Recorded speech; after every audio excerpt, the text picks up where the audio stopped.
जलालुद्दीन 1290 से लेकर 96 तक राजा रहा, अलाउद्दीन 96 से लेकर 1316 तक। ये बात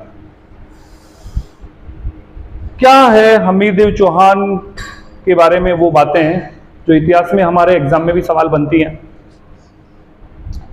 कौन कौन सी बातें हैं, चलो बताओ जरा। हमीरदेव चौहान को लेकर कौन कौन सी बातें इतिहास में चर्चित हैं।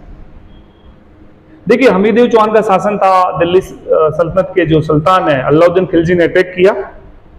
पहले उसने झाइन के दुर्ग को जीता,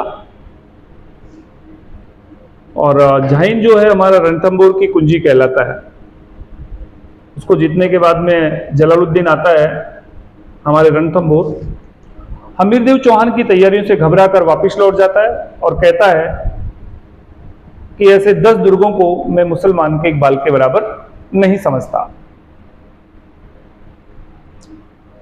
उसके बाद में जलालुद्दीन खिलजी की हत्या कर दी जाती है अलाउद्दीन के द्वारा।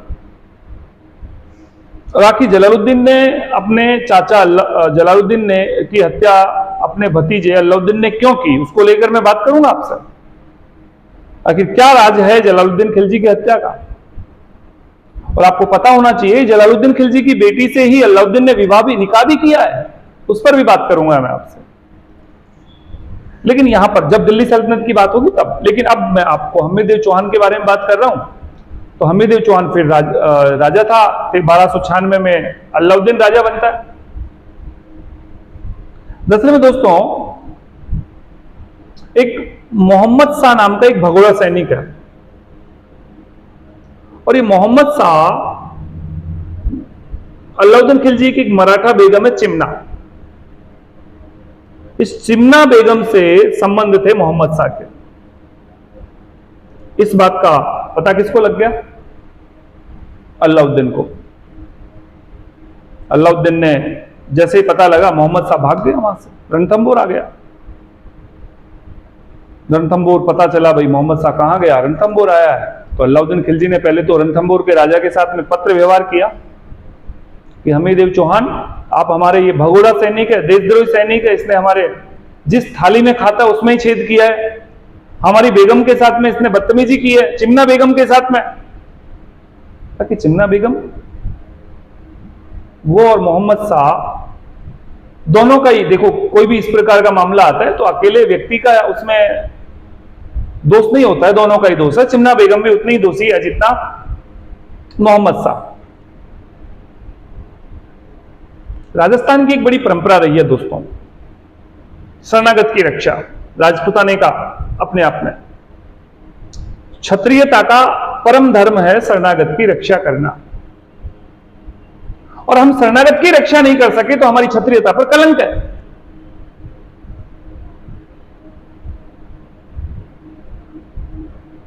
हमीरदेव चौहान ने कहा नहीं, ये हमारी शरण में आया है, हम नहीं छोड़ेंगे।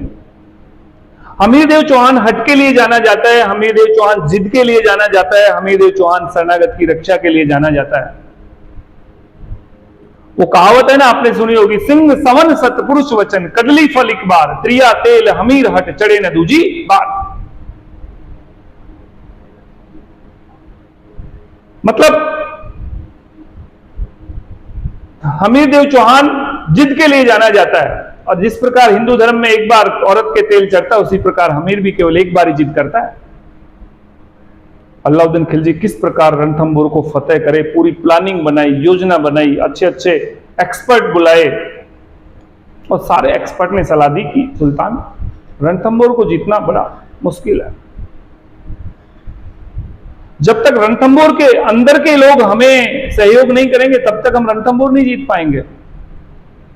और मैंने बार बार आपसे कहता हूं, इतिहास गवाह है कि हमारे अपनों ने हमारी खाइयां खोदी हैं, हमें तो अपनों ने लूटा, गैरों में कहां दम था, हमारी तो किश्ती ही वहां डूबी जहां पानी कम था। रणमल और रतिपाल, सही बताया आपने। रणमल और रतिपाल को अलाउद्दीन ने अपनी ओर मिलाया, सेनापति थे हमीर के, क्या करोगे, मेरी शरण में आ जाओ, आपको यहां का प्रशासक बनाऊंगा, मैं दिल्ली का सुल्तान, मुझे क्या करना है रणथंभौर जैसी छोटे से स्टेट के साथ में। अरे लपेटे में दे दिया धोखा। दुर्ग का मुख्य प्रवेश द्वार है नौलखा दरवाजा, एंट्री गेट, बहुत बड़ा दरवाजा, आप ऐसे ही नहीं तोड़ सकते इस दरवाजे के गेट। दुर्ग के अंदर से रणमल और अतिपाल ने दरवाजा खोल दिया। शत्रु सेना दुर्ग के अंदर प्रवेश कर गई। धोखेबाज निकले रणमल और अतिपाल।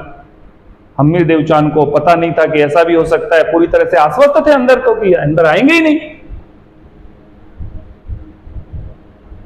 अभूतपूर्व वीरता का परिचय दिया हम्मीर देव चौहान ने और वीर गति को प्राप्त हुए, साहस का परिचय करते हुए। रानियों तक सूचना पहुंची कि हमारे वीर तो वीर गति को प्राप्त हो गए, अब क्या करें। चिताओं की तैयारियां नहीं की हमारी वीरांगनाओं ने। यहां पर रानी रंगदेवी थी, हम्मीर की रानी रंगदेवी ने देखा कि ये तो मामला बड़ा पेचीदा हो गया। अब इज्जत किस प्रकार से बचाई जाए।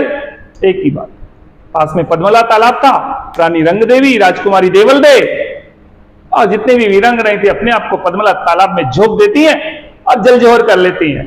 और क्यों कहा जाता है रणथंभौर का जल जोहर? इस वजह से रणथंभौर का जल जोहर कहा जाता है।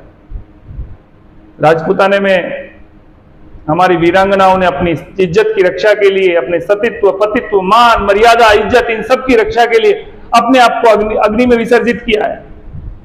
लेकिन एट दैट टाइम पर अगर अग्नि नहीं हो तो जल का भी उपयोग किया है हमारी वीरांगनाओं ने, तो जल जोड़ा जाइए। तो ये पूरी कहानी, कौन कौन से युद्ध हुए, जलालुद्दीन ने क्या कहा। जलालुद्दीन कहता है कि ऐसे 10 दुर्गों को मैं मुसलमान के बाल के बराबर नहीं समझता। और आपको पता है अलाउद्दीन जब जीतता है, अलाउद्दीन ने क्या किया रणमल के साथ में, रतिपाल के साथ में, मोहम्मद शाह के साथ में, पागल हाथियों के नीचे कुचलवा दिया। अलाउद्दीन का एक खास आदमी है अमीर खुसरो, विद्वान व्यक्ति है। वो कहता है कि आज कुफ्र का गढ़ इस्लाम का घर हो गया। रणथंभौर विजय के पश्चात कहता है। बहुत सारी बातें, ये सारी बातें एग्जाम में आएंगी।